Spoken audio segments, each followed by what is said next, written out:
ایک دور دراز گاؤں میں ایک لڑکا رہتا تھا جس کا نام علی تھا۔ علی بہت ذہین تھا اور ہر کام جلدی سے کرنے کی کوشش کرتا تھا۔ وہ اکثر اپنے دوستوں کو کہتا، میں ہر کام تیزی سے کر سکتا ہوں کیونکہ میں کسی سے کم نہیں، لیکن اس کی یہ عادت اکثر اسے پریشانی میں ڈال دیتی تھی۔ ایک دن علی کے والد نے اسے بلایا اور کہا، بیٹا تم بہت ہوشیار ہو لیکن تمہیں صبر کرنا سیکھنا چاہیے۔ جلد بازی میں کیے گئے فیصلے اکثر پچھتاوے کا باعث بنتے ہیں۔ علی نے یہ بات سنی تو اس نے سوچا کہ یہ صرف ایک نصیحت ہے، لیکن اس نے اس پر زیادہ توجہ نہ دی۔ کچھ دن بعد گاؤں میں ایک بڑا میلہ لگا۔ میلے میں ہر طرف رنگ برنگی دکانیں تھیں، کھیلوں کے سٹال تھے اور مزیدار کھانے کی خوشبو ہوا میں پھیلی ہوئی تھی۔ علی بہت خوش تھا اور وہ ہر چیز کو آزمانا چاہتا تھا۔ اس نے ایک سٹال پر جا کر کچھ مٹھائیاں خریدیں اور جلدی جلدی کھانے لگا۔ اس کے دوست نے کہا، علی آہستہ کھاؤ ورنہ تمہیں پیٹ درد ہو جائے گا، لیکن علی نے کہا، نہیں میں ٹھیک ہوں، میں سب کچھ تیزی سے کر سکتا ہوں۔ تھوڑی دیر بعد علی کو پیٹ میں درد محسوس ہونے لگا۔ وہ بے چین ہو گیا اور اسے میلے سے واپس جانا پڑا۔ اس دن علی نے محسوس کیا کہ اس کے دوست کی بات درست تھی۔ اگلے دن علی کے استاد نے اسے اور اس کے دوستوں کو جنگل میں لے جانے کا فیصلہ کیا۔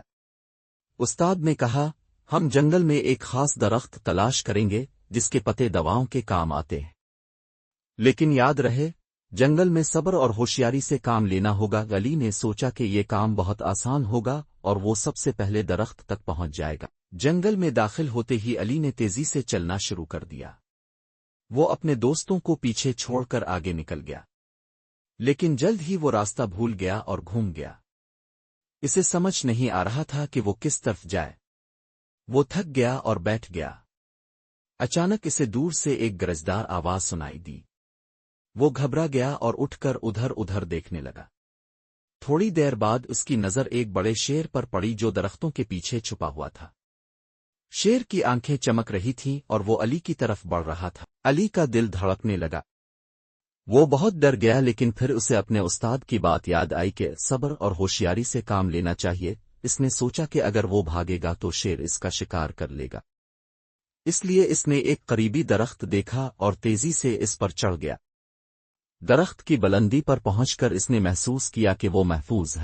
شیر درخت کے نیچے گھومتا رہا لیکن علی تک نہ پہنچ سکا۔ تھوڑی دیر بعد شیر تھک گیا اور وہاں سے چلا گیا۔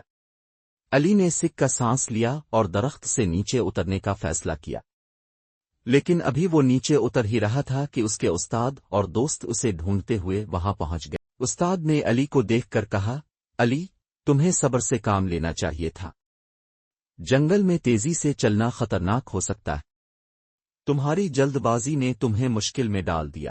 علی نے اپنی غلطی مان لی اور کہا، استاد محترم مجھے اب سمجھ آ گئی ہے کہ صبر کرنا کتنا ضروری ہے، میں آئندہ کبھی جلد بازی نہیں کروں گا۔